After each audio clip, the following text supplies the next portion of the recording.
Of When was course the he last does. election?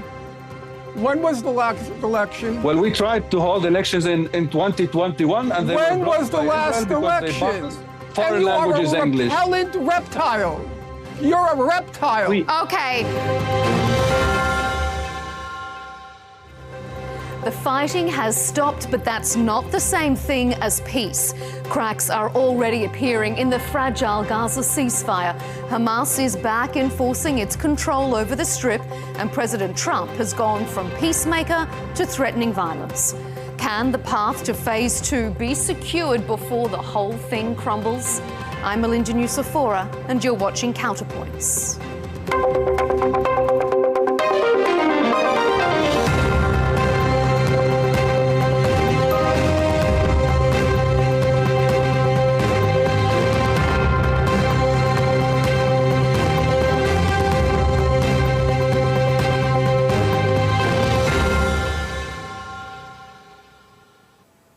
In a matter of days, the US president has gone from this.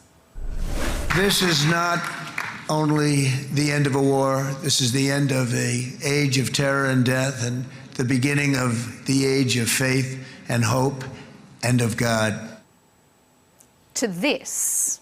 We have told them we want to disarm, and they will disarm. And if they don't disarm, we will disarm them. And it'll happen quickly and perhaps violently. His change in tone is down to Hamas's apparent refusal to hand over its weapons.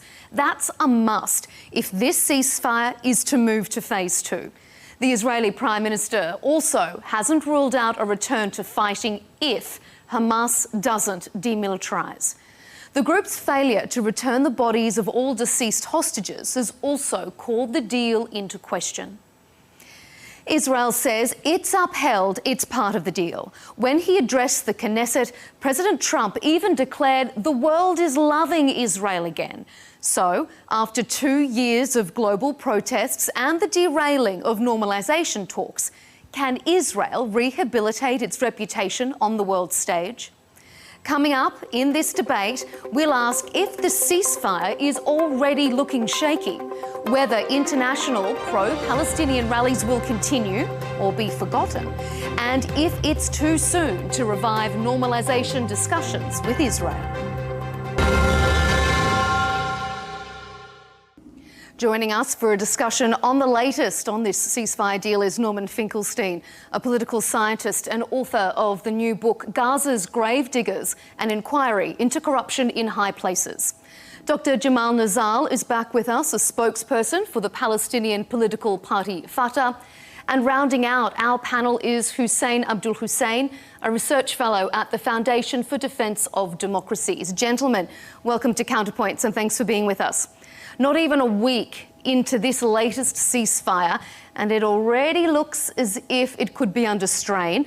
There's no doubt that given the scale of destruction across the Gaza Strip, it was always going to be a complex task to retrieve the bodies of all the hostages taken during the October 7 attacks and return them to Israel. But that is exactly what Hamas signed on to, agreeing to do it within 72 hours. And yet it has failed to uphold that side of the agreement. And that has caused consternation across the border in Israel. Norman, are you surprised that this ceasefire is already looking shaky? There are two things to say. Number one, I find it positively disgusting that you're framing this as a failure on the part of Hamas. Are you not aware, can you really not be aware that there are 50 million tons of rubble in Gaza? Are you not aware that according to the international humanitarian organizations, it'll take until the year 2050 to clear out the rubble in Gaza? And yet Hamas knows now, this if Hamas too, but they still agreed to it. Excuse me.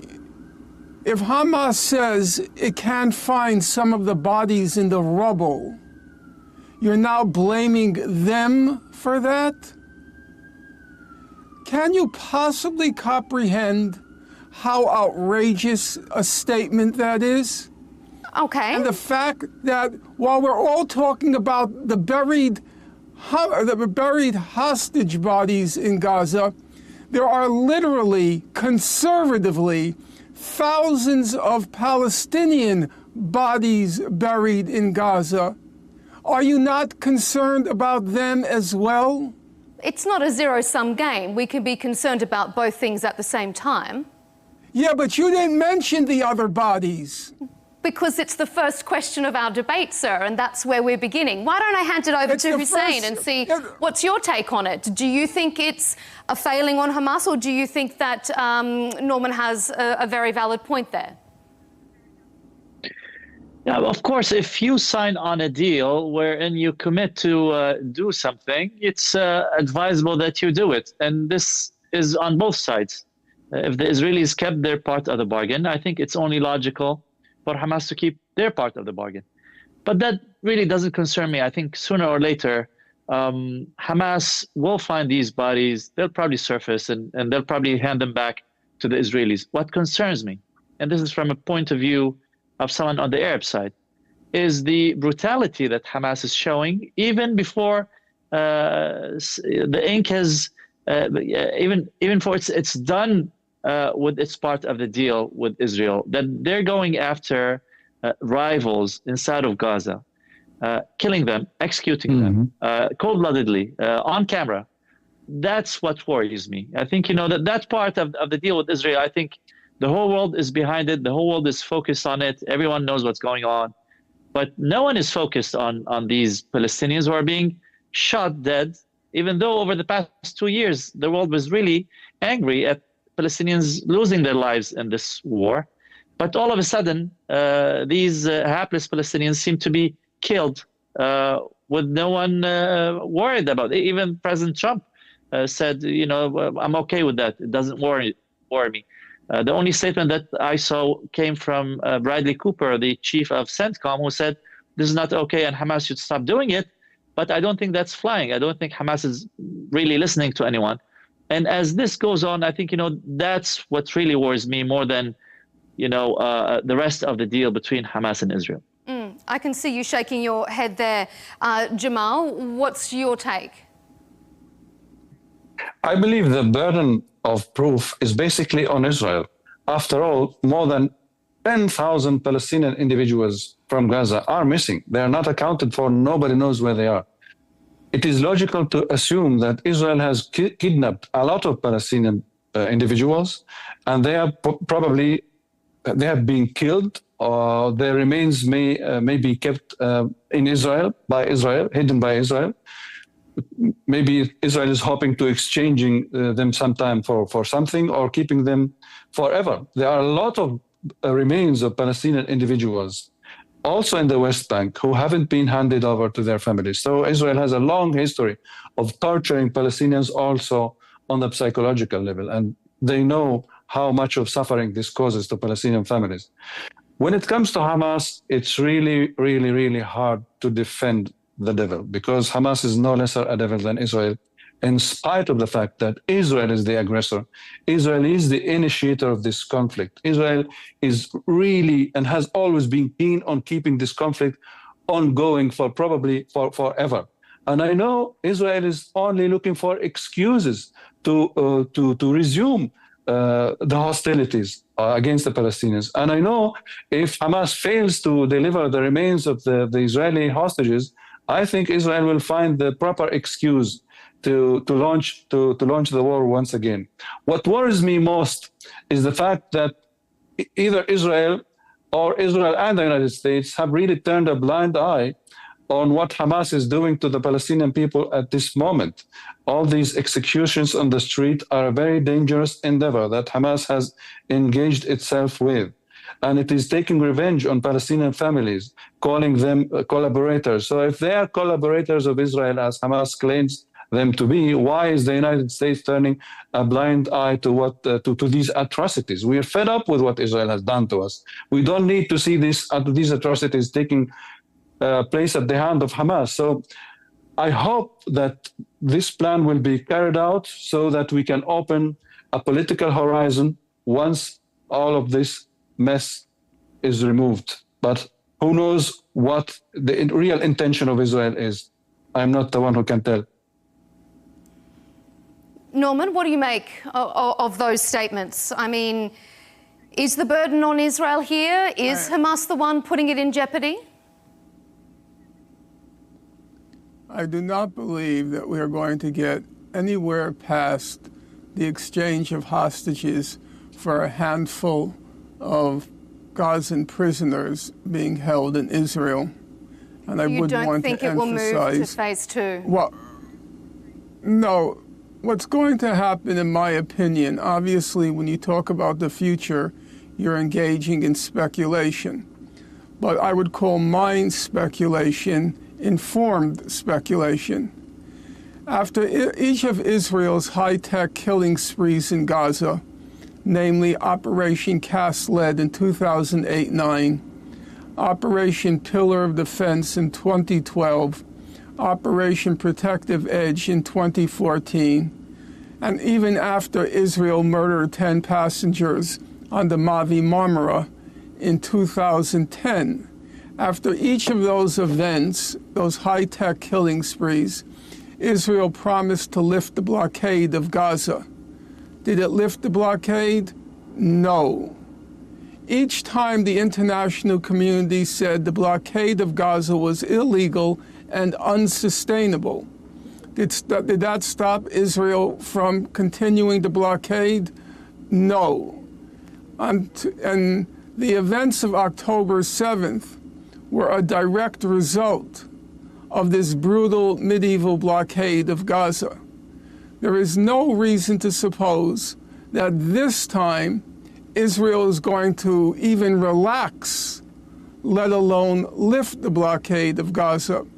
What will happen is, once the cameras disappear, when I say cameras, I mean the international cameras, once they disappear, we're going to return to the status quo ante October 7th with one big difference. There's nothing left in Gaza. 95% of the housing in Gaza has been pulverized. 70% of the hospitals have been destroyed. Half the schools have been destroyed. There's nothing left. And so Israel has achieved its goal. Its goal, as it announced it in the first week, was to make Gaza unlivable, so as to give the people of Gaza two choices. Choice number one, to stay and starve, or choice number two, to leave. Now, Prime Minister Netanyahu was hoping for a stampede out of Gaza. He wasn't able to achieve it, and so he's going to have to settle for a trickle out of Gaza. But there is no possibility. You have to be certifiably insane to believe that Israel, after devoting 2 whole years to leveling Gaza, after devoting 2 long years, is now going to rebuild it for the Palestinians. Okay. How can any sane person possibly believe that? Hussein, do you agree or disagree with that contention? Do you think Israel has any interest in moving to phase two, rebuilding the Gaza Strip? No, I almost disagree with every word Norman said. We can't really go back to 2010 every time we're discussing the agreement of last week. That's not how policy or politics or building anything of use to the Palestinians works. What I like to see happen is, number one, for each party who signed on the first phase to uphold the first phase. And I think this will happen. Now, why did this 20-point peace plan got divided into phase one and phase two? And mind you, the 20 points were endorsed by everyone, back to back, from Turkey and Qatar to Pakistan, Saudi Arabia, Indonesia. And by the way, these countries do not see eye to eye on almost most of the things in the region, but they agreed on this plan, on the 20-point plan. And if we follow the 20-point plan, it would have been a good roadmap to pull Gaza out of the medieval times under the rule of Hamas to a better time under the rule of a different Palestinian Authority. That's the point of the plan. Now, why was this divided into phase 1 and phase 2? It's mainly because Hamas refuses to disarm. And disarmament is not only an Israeli request, it's a request by everyone, including, like I said, Qatar and Turkey and Saudi Arabia and the UAE and everybody else. So Hamas refuses to disarm, and this would have killed the whole thing, except that everyone decided to divide, and they said, okay, let's have a deal on what we agree on, and let's defer what we disagree on until the first part is done. Now, after the first part is done, no one thinks that Hamas will disarm. You have the same model that you have with Hezbollah. The war stops on the assumption that the next step would be that the militia would disarm and that the rule would go to the regular government, not to a non-state actor. And this never happens.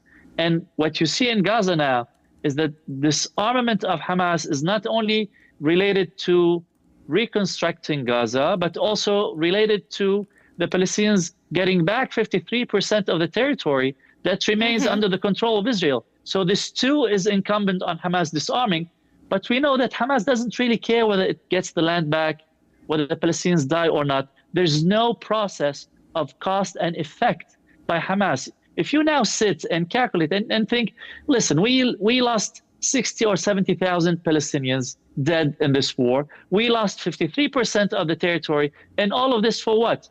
To get 300 Palestinians out of prison? Does this look like a good cost and effect calculus to you?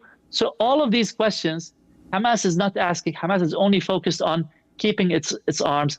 As long as this is the case, I'm afraid that we'll be stuck in phase 1, and that'll be to the detriment of Gazans first and foremost. May I ask the representative of the Foundation for the Defense of Washington's Slaves and Stooges, may I ask him a question? He seems to be so emphatic. He seems to be so emphatic, this representative of Washington's Slaves and Stooges. He seems to be so emphatic that Hamas has to disarm. Hamas killed approximately 1,200 Israelis, 800 of whom were civilians. That's what Israel, on average, did every week for the last 2 years. Right now, there's a consensus in the international community that it was not Hamas the past 2 years, it was Israel that was committing genocide in Gaza. It was Israel that killed not 30 children on October 7th, but at bare minimum, 20,000 children. So this representative what's your question of the defense of, allow me to finish. Yeah, what's the question for him? This representative of the defense of Washington's slaves and stooges. The defense of democracy. Why aren't you asking for Israel, who by international consensus was committing genocide in Gaza? Why aren't you asking for them to disarm, Mr. Slave and Stooge? Okay, it's Mr. Hussein Abdul Hussein. Yes, go ahead and respond to Norman. Of course, I'll just ignore the ad hominem because that's not my way of debating. I'll stick to the ideas. You're a slave and a stooge. Someone who's invested in that part of the world. When Israel and Lebanon were at war, I have family and friends who were suffering that war. I was not just sitting in New York and trying to pick a fight with Israel. Israel can do whatever it wants to do. My concern is on the other side. I want the Lebanese, I want the Palestinians, I want family I grew up with in that your part concern of the world, is your paycheck. Your concern is your paycheck. We'll just show we can disagree on points, but we will be respectful to our other panelists. You can continue. I'm not respectful of a slave and a stooge. We're not going to call names, Norman. We're going to disagree on points, but we're not going to dissolve into name-calling. Hussein Abdul Hussein, continue your response, please.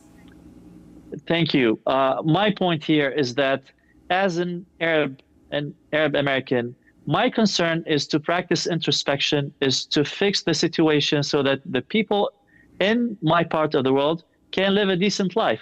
Now, Israel can be wrong. Israel can do whatever it wants to do. Mr. Norman has an issue with Israel. That's on him and the Israelis. But that's not my role. My role is really to get our sides working and rolling. And this requires a lot. Now, this, of course, this doesn't absolve anyone on any side from, whatever they did. But my focus is to get things going, and the model of having non-state actors undermining the governments, whether the Palestinian Authority or the government of Lebanon or the government of Iraq. This is a model that I am someone who opposes vehemently, and I think this is a huge issue that only us Arabs can really stand up to and fix. Of course, war and everything else deserves our attention, but I'm happy that the war is over now so that we can focus on fixing from within. Jamal, yeah, you want to say something there? Is the war over? This is the promise. It may be a fake promise, and they may break it at will. And I think Israel is a classic nip-ticker. They will find an excuse to resume this conflict.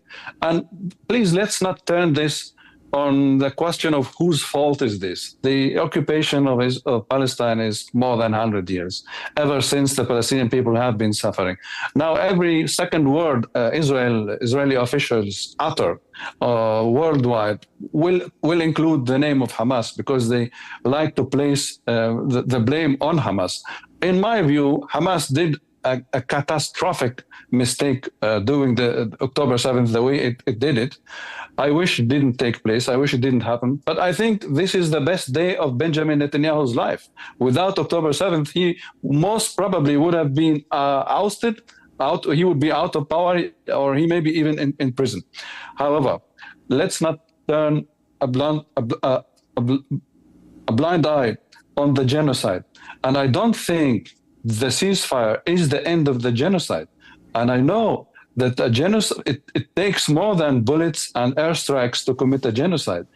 Israel has different ways of undermining Palestinian livelihoods, also in the West Bank, even by withholding the tax revenues of the Palestinian Authority. You can apply the definition of genocide on these Israeli measures because they harm the life of the Palestinian people, also in the West Bank, even without shooting one bullet. So we should not stop talking about genocide because there is a ceasefire. And the way I read this Trump plan, it's a capitulation plan for Hamas. It's the chronology of disappearance. They want Hamas to sign on finishing its rule in Gaza. And I'm not sure it has a choice. If you ask me prior to October 7th what the ideal solution would be with Hamas, it would be for Hamas to hand in its weapons to the Palestinian Authority, to reinstall the Palestinian government in Gaza, to probably create a government of national unity. That was possible. That was realistic. Hamas rejected all this. Instead, they decided to go this path, this dangerous path, and we ended up with Gaza completely destroyed. People are on the street. The situation as it is well known to everyone. Mm-hmm. How do we go from here? How do we go from here? If Hamas doesn't carry on its commitments according to the plan it has signed, Israel will find the excuse to restart the war. Mm-hmm. If it goes on, we don't know if these promises are true or false. But what choices are left? Norman? It's regrettable that your two other guests seem not to be aware of what Hamas agreed to. I am not here to defend Hamas, and I am not here for no reason at all because I have some particular personal animus towards the state of Israel. I have only two concerns: what's truthful and what's just. Now, let's start with the truthful. Your two guests, if they are capable of reading, will know We are that capable. Hamas agreed. Okay, then you are. Then let's remember, what was Hamas's statement? Did Hamas agree to disarm? In its statement, did it agree to disarm? Let's have a simple yes or no, because you're accusing Hamas. Well, I think of Hamas breaking can read its both promise. Arabic and English, and I think they know didn't what they ask have you- signed. I didn't ask you what you think. I'm asking for facts. I thought you did. It's called. I thought you asked me. I'm truth, sorry. my friend. It's called truth, my friend. Did Hamas, in its reply to the 20-point so-called peace plan, ceasefire plan, did it agree to disarm? Or did it make an explicit stipulation that those questions or their response to those questions would come later? Did they agree to disarm? Jamal? I would like to hear a clear yes or no. Are you asking me? I really don't care what Hamas says, but I've heard what Mr. Trump, I didn't your ask president, you what said you yesterday. care about. They said You're blaming you- Hamas for breaking the agreement. So I'm asking a simple I didn't. question. It's not I didn't. difficult. I didn't, Mr. It's not Mr. difficult. Finkelstein. If I may, with all due respect, Hamas has not yet broken the agreement. This still is to be seen. They may honor the agreement. Thank you. Or they Now may let me break it. hear that. This is up in Let the, me hear up that. in the air. I Let don't me know. hear that from your other president, guests. just one sentence, please. Let's hear it from the other Your guests. president Did said Hamas that agree if they to do not- disarm? This is my answer. Yes, this is my answer. First of all, I find it ironic that the New Yorker is lecturing two Arab natives on what should and should not happen between Hamas and the other guys, whether in Gaza or in Lebanon.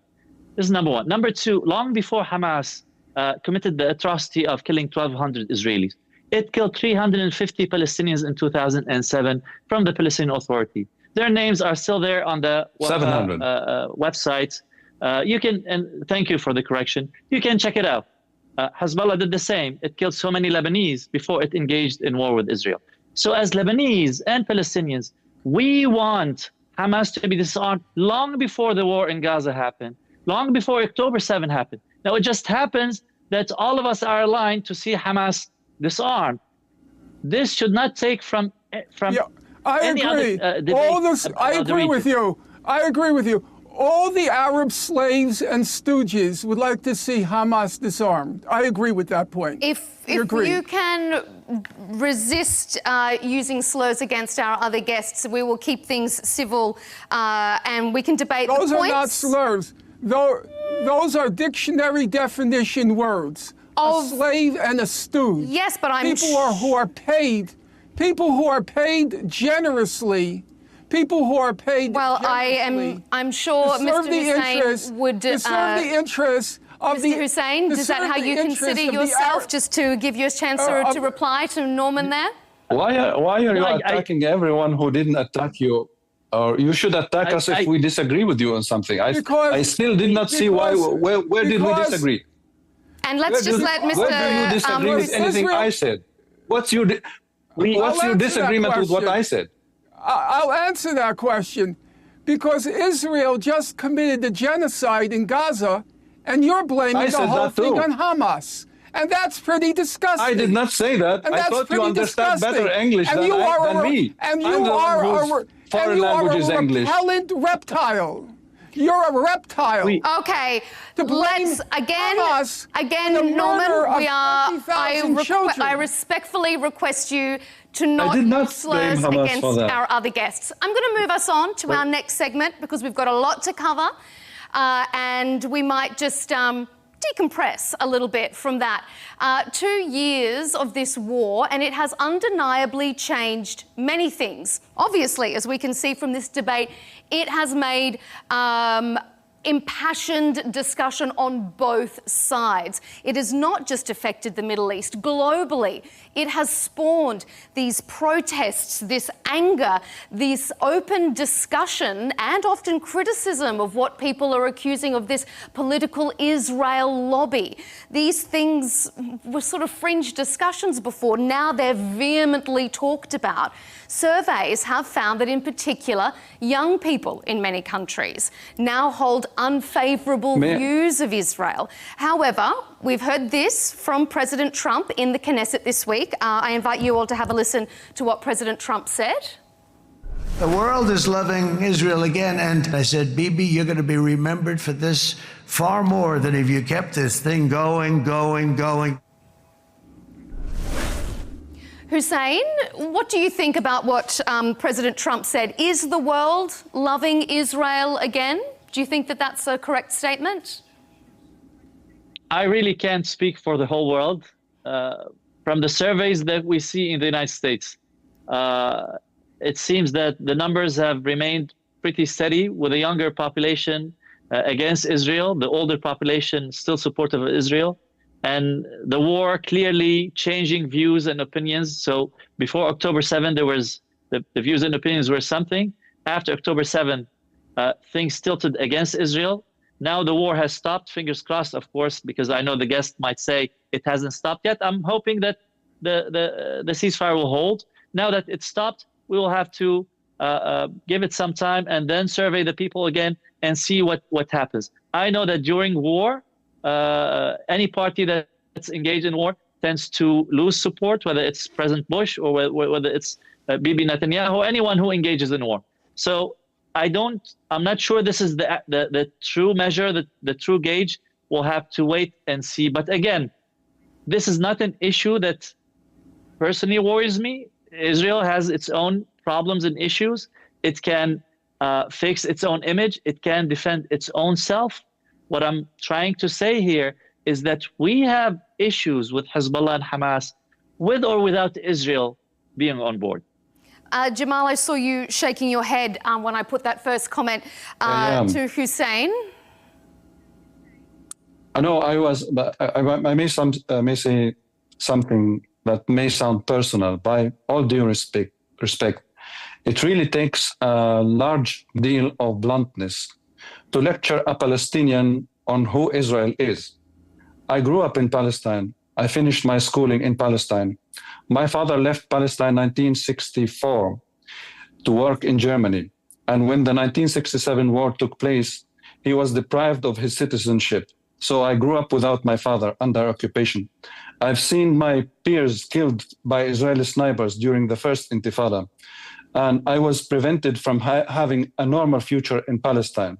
Yet I still frequently visit my country, Palestine, where I have my mother, my house, and my fields, which I love a lot. And I think this conflict didn't start with Hamas, who joined the Israeli-Palestinian conflict 70 years later, after it has started.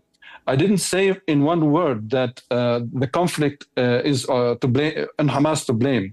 We know that Israel has created and booby-trapped the complete atmosphere, probably has tricked Hamas into this stupid mistake of October 7th. October 7th was an attack on the very existence of the Palestinian image in the world. We're not a people who kill children, who kidnap women and young girls. That's what Israel does. In my years, in my experience in Palestine, Israel has, during the first Intifada, killed over 4,000 Palestinian civilians.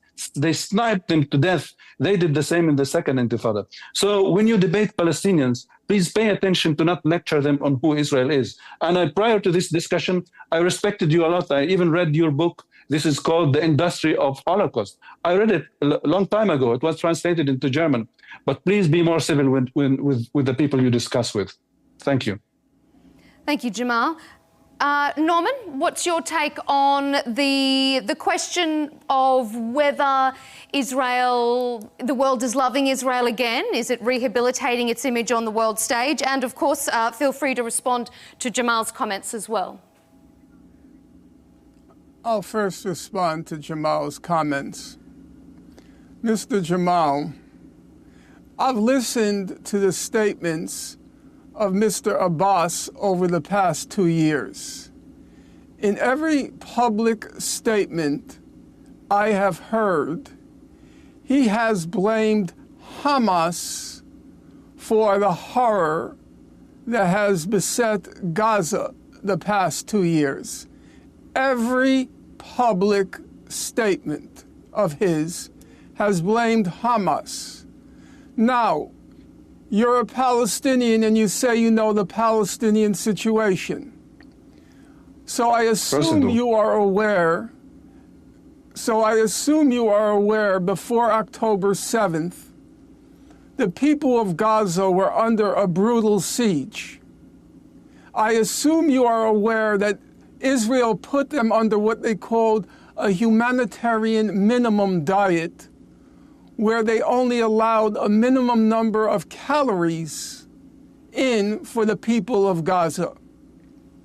I'm sure you are aware that periodically Israel launched its killing sprees in Gaza. I am sure it did this you are to my aware. People. I monitored this. Yeah, right. Fine.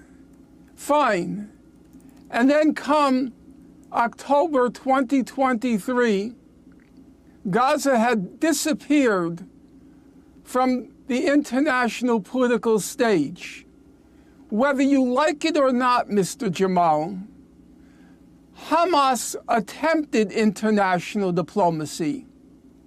Hamas attempted nonviolent civil resistance, the Great March of Return, that began March 30th, 2018. Mm-hmm.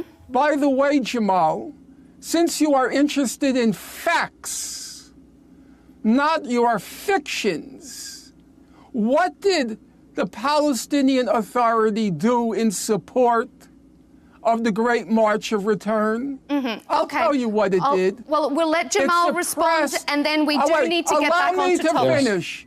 Allow me to finish. It suppressed. You asked a question. I think you deserve an answer. Yes. So we'll let Jamal respond to your question, Norman, and then we'll turn it back to the topic at hand. Jamal, your response to Norman's question? Fatah, you're talking to the Palestinian Liberation Organization, the Palestinian Liberation Movement. That is Fatah. You know the history of Fatah. You know who Fatah is, and you know what Fatah did, and you know what Arafat did between the years 2000 and 2005. For 43 years, I know. Let me finish. When Hamas joined this conflict in 1991, their first operation against the Israeli army was in Nablus when they killed 1 Israeli soldier.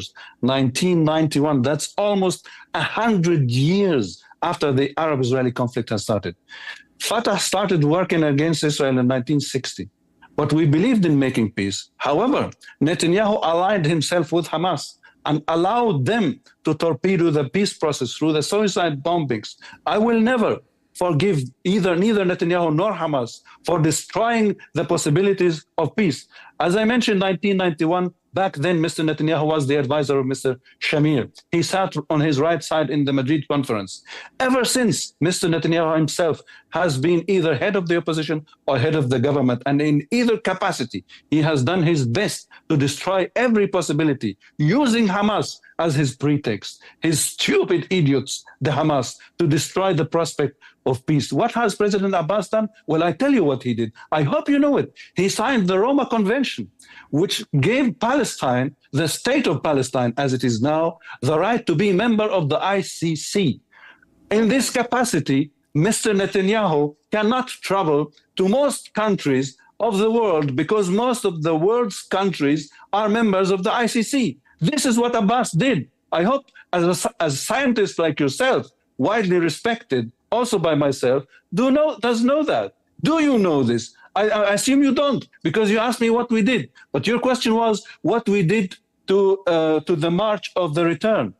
You know who created the civil resistance. It's Fatah. We invited Hamas to participate in the civil uprising. They always despised this. They said this is like suicide. We don't want it. Back in 2017, we found We found a national committee for civil uprising. Hamas joined it nominally, but never took part in any of its meetings. They never wanted that. This is what parts of what we did. I can't list all of it. I don't have to.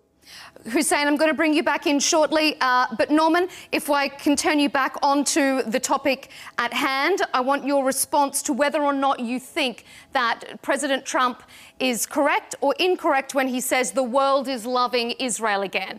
With a ceasefire, has Israel rehabilitated its reputation on the world stage? Memories are short. I still remember during Operation Cast Lead 2008 to 9, there were huge international demonstrations condemning Israel's high-tech killing spree. So I can't say for certain that the memories will again be short and what happened in the past 2 years will be forgotten. But one thing I would say, at least in the Western world, there was a recognition, if only for, maybe it's just going to be weeks or months, about the nature and the magnitude of the crimes Israel was committing. In fact, according to the most recent Washington Post poll, 40% of American Jews believe that Israel was committing genocide in Gaza. Now, apart from that representative of that organization, I'm not aware of anyone who believes that it was Hamas that was committing genocide in Gaza. So your representative from that foundation represents exactly one person, and 40% of American Jews strongly disagree with him. They believe it was Israel that was committing genocide in Gaza. Hussein, what do you think about that? Of course it is. Do you think that public sentiment has changed? Is Israel still a pariah state, as it has been described in some fields? I mean, we heard booing from the stadiums at the World Cup qualifiers when it was versing Italy just on Tuesday, I believe. Look, I wouldn't say anything about how the Palestinians should act or do.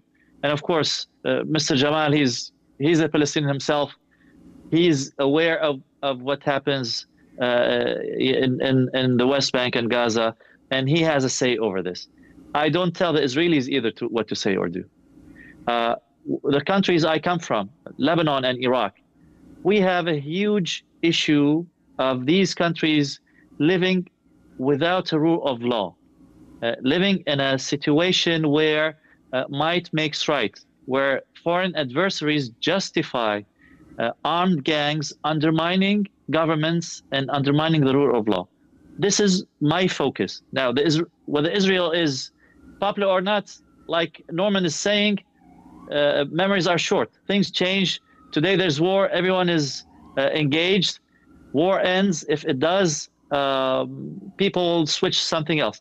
But again, that's not my issue. My issue is that I have a problem with Hamas and with Hezbollah and with the Iraqi militias and with the Houthis, because these gangs are not accountable to anyone. They're not accountable to any elected government, to any government. They're not under any judiciary. They end up killing out of their own people much more than foreign adversaries. I've lost so many friends to Hezbollah in Lebanon and to Iraqi militias in Iraq. And this is regardless of anything connected to Israel. So this is the issue here, is that Hamas is undermining the Palestinian Liberation Organization, which is globally recognized as the sole and legitimate representative of the Palestinian people. And Hezbollah is undermining the government of Lebanon, which is elected, a parliament that's elected every 4 years, a cabinet that's elected, a president that was elected 8 months ago. And again, under the banner of fighting Israel or imperialism or America or God knows who, these militias undermine the rule of law and jeopardize the safety of people and do not let anyone live or let live. This is the main issue that that I have a problem with. Now, is Israel popular or not? Let Israelis worry about that. You know, I don't know how that is part of the problem. I would like. Norman? I would like to ask this member of the Foundation Defense of Democracies. You seem to be very concerned about the rule of law and democracies. I wonder, sir, what's your opinion of that democracy in Egypt?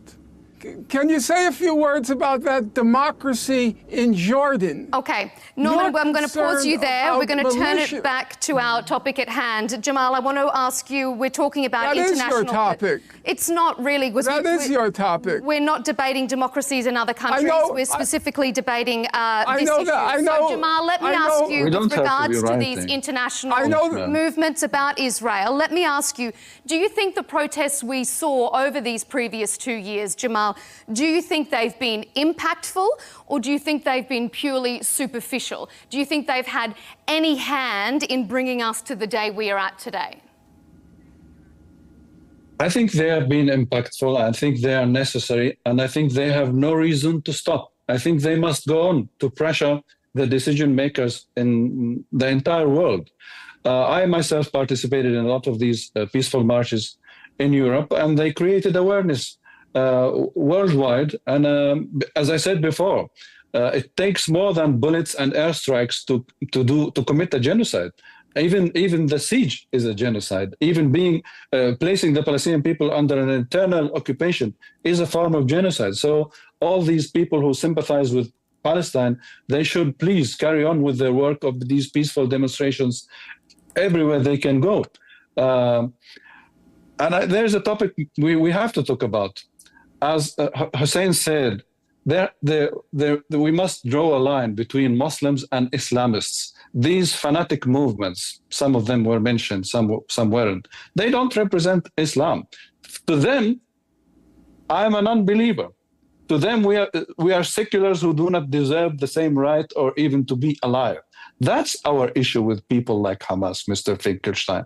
It's not the fact that they resist the Israeli occupation, as we all did at some stage, with so different forms and ways that were available to us according to the international law. Our disagreement with them doesn't have to do with Israel. It's a social, ideologic disagreement, because they want to Islamize even Muslim societies. They're like a malignant part of the Islamic world, and they have been supported, guess by whom? Sometimes by the Israeli government. Do you recall the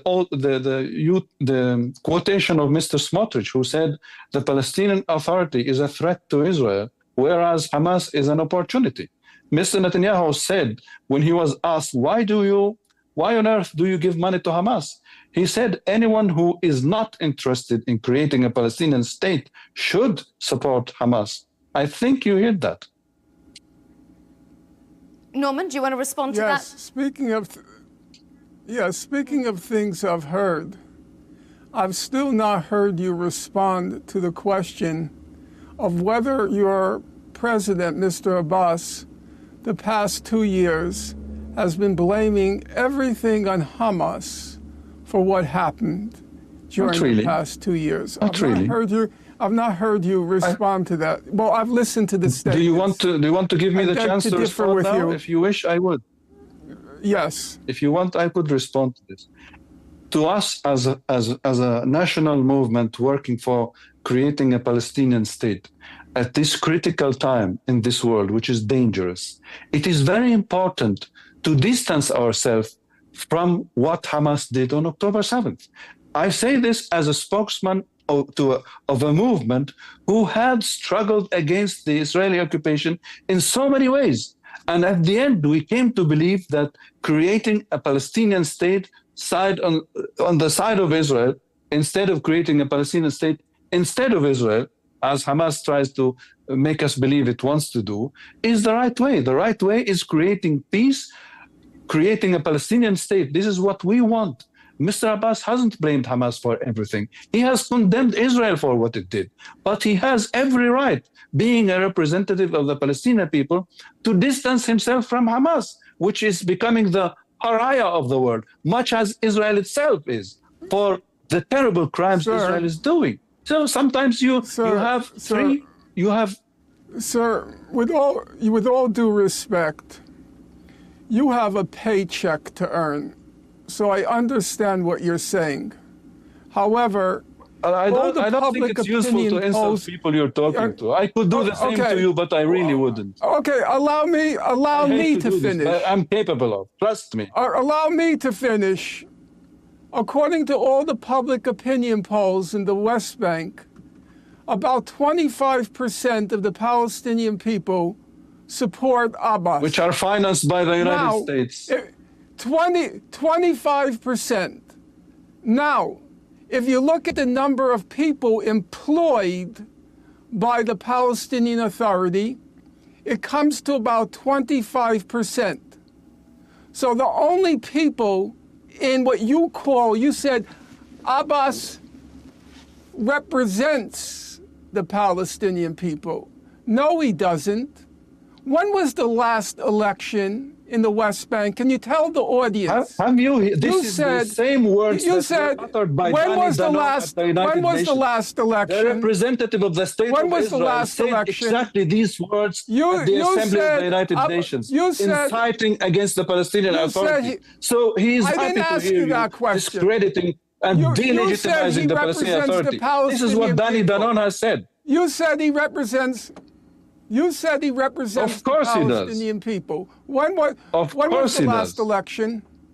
When was the last election? Well, we tried to hold elections in 2021, and when was the last election? Please answer the question. So when we was had the the last choice. election? Either we hold elections without Jerusalem, I didn't ask you or that. we hold elections. Yeah, I'm just asking you a simple, factual question. We're not in the classroom, Mr. Finkelstein. All right, we're going to leave this here. This is a debate. We might move this on because we're very shortly going to run out of time. Just quickly, this argument cuts both ways. Quickly, the PA didn't hold elections in the West Bank. Hamas has been ruling Gaza since 2007. It didn't hold elections in Gaza either. So this is not really a game of who was elected and who was not. The last time everyone was elected, but we did hold elections. The last time everyone was elected. One of the biggest criticisms, though, that we've heard recently was that recognition of a Palestinian state was a reward for Hamas. So, by extension, then, is normalization with Israel a reward for Netanyahu? In an interview with an American network, the Prime Minister said he now has an opportunity to make peace with many, many more countries, he said, and that it would be the greatest gift he can bring the people of Israel, the region, and the world. Hussein, is normalization a reward for Netanyahu? I think it's a reward for everyone. I have a view about peace that I understand is unorthodox and not that common. But I think that everyone can sign peace and then disagree and get to a settlement about disagreements.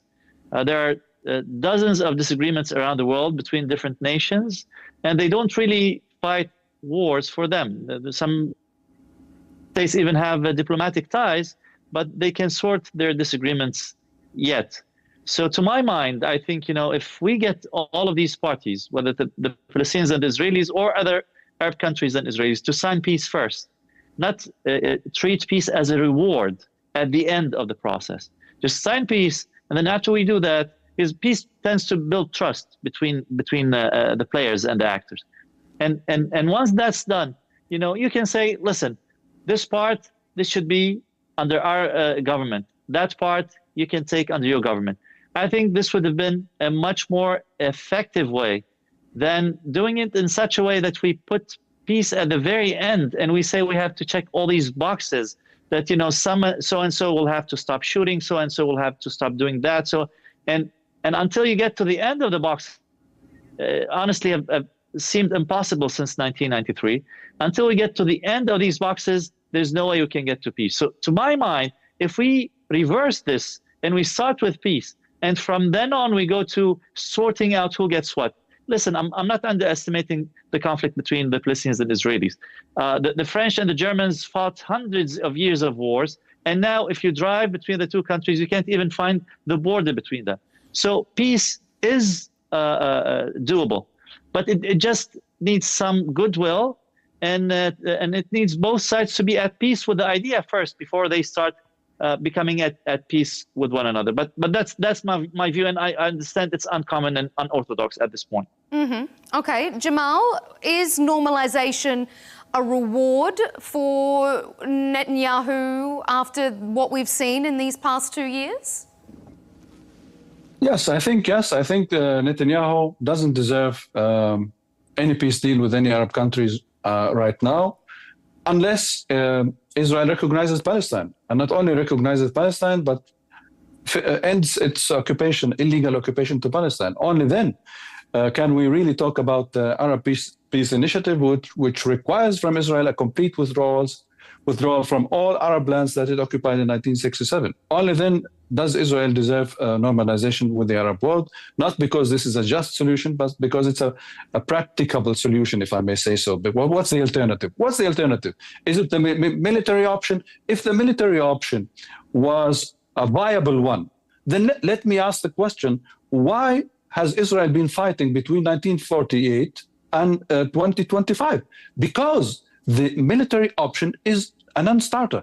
It didn't help Israel. When I saw the Iranian missiles raining on Israel, I asked myself, why do they force themselves to live this way? So I don't believe that Israel in the current composition and after all this genocide deserves any peace treaties with anyone unless it recognizes the right of Palestinian people to self-determination. But when it comes to the point that it's a classical Zionist talking points, they say recognizing Palestine is a reward to Hamas. That's ironic because Hamas has dedicated its entire political life to destroying every probability of creating a Palestinian state. In fact, it calls us traitors because we call for the creation of a Palestinian state within the borders of 1967, saying that we renounced the rest of Palestine, which is 78% of the land of Palestine. That's why they disagreed with the idea and the notion of creating a Palestinian state. That's why I believe it's not a reward to Hamas, it's a punishment to Hamas, because they know in a democratic, strong Palestinian states, a political movement like Hamas has no place. They know this. Mm-hmm. And Norman, we know it too. Is normalization a reward for Israel? Is it even something that Netanyahu should be thinking about at this point in time? Surely he's got more important, closer issues at home that he needs to get in order first? By October 6th, 2023, the only talk in town was whether or not the Saudis were going to join the Abraham Accord. At that point, when it looked like the people of Gaza would be left to languish and die in that concentration camp, they launched the attack. Once the attack was launched and Israel retaliated with its genocide in Gaza, every Arab state colluded with the U.S. and Israel in order to see that the people of Gaza were crushed by the Israeli genocide. With the honorable exception of the Houthis, and at a lower level, the Hezbollah, every other leadership in the Arab world left Israel a free hand to murder the people of Gaza. In fact, it was South Africa, not an Arab state. It was South Africa that went to the ICJ to stop the genocide in Gaza. All Arab states have supported South Africa doing it. Every Arab state was happy to see Gaza pulverized so that they can re-enter that normalization that was going to occur before October 7th. Jamal, what do you think about that? Because we haven't seen any countries normalize since then. This is really counterproductive. We are totally appreciative of the role of Saudi Arabia, which has masterminded the peace conference in New York alongside with France. They have brought international recognition to the state of Palestine by major states who had their say in creating Israel, like Great Britain, France, and other states, Canada, Australia. This is very important, and this wouldn't have taken place without the support of Saudi Arabia, who is the biggest donator of the aid entering Gaza. The same goes for Egypt, UAE, and all other countries. I have never seen in my entire life the Arab states as united as they are now. And without Saudi Arabia, Israel would have an easy ride in the entire region. But the Saudis said, without a Palestinian state, there will be no normalization. This is their position even before October 7th. Mm-hmm. And I believe if that normalization succeeded, had taken place before October 7th, with the Palestinian independence as a major component of the Saudi-Israeli peace, 70,000 people would be alive today. Mm-hmm. But they're dead, gone forever. We're almost out of time. We've only got about 1 minute left. Hussein, I'll give you a chance to make your final point, and then we'll wrap it up. No, listen, I think, again, it's really interesting that someone in New York is just bashing all Arab governments and almost all Arab people, and just saying the two parties that count are the two violent non-state actors, the Houthis and Hezbollah. And, you know, as someone who grew up with Hezbollah, this offends me. But anyway, I'm not the point, and Hezbollah is not the point. I'm happy that the war is over. And I want phase 2 to happen. Unfortunately, I don't feel or think it's going to happen. I want it to happen. I want Hamas disarmed. I want a new Palestinian Authority to get back Gaza, maybe build a government and just replicate the experiments everywhere else or in the West Bank. So things can happen, but we really have to step back from the language of war and of accusing everybody else of treason and, you know, using ad hominem against people we disagree with. Gentlemen, we'll have to leave it there. We appreciate all your opinions and your diverse points of view here on Counterpoints. Norman Finkelstein, political scientist and author of the new book, Gaza's Gravediggers, an inquiry into corruption in high places. Dr. Jamal Nazal, spokesperson for the Palestinian political party Fatah, and Hussein Abdul Hussein, research fellow at the Foundation for Defence of Democracies. Thanks for being with us.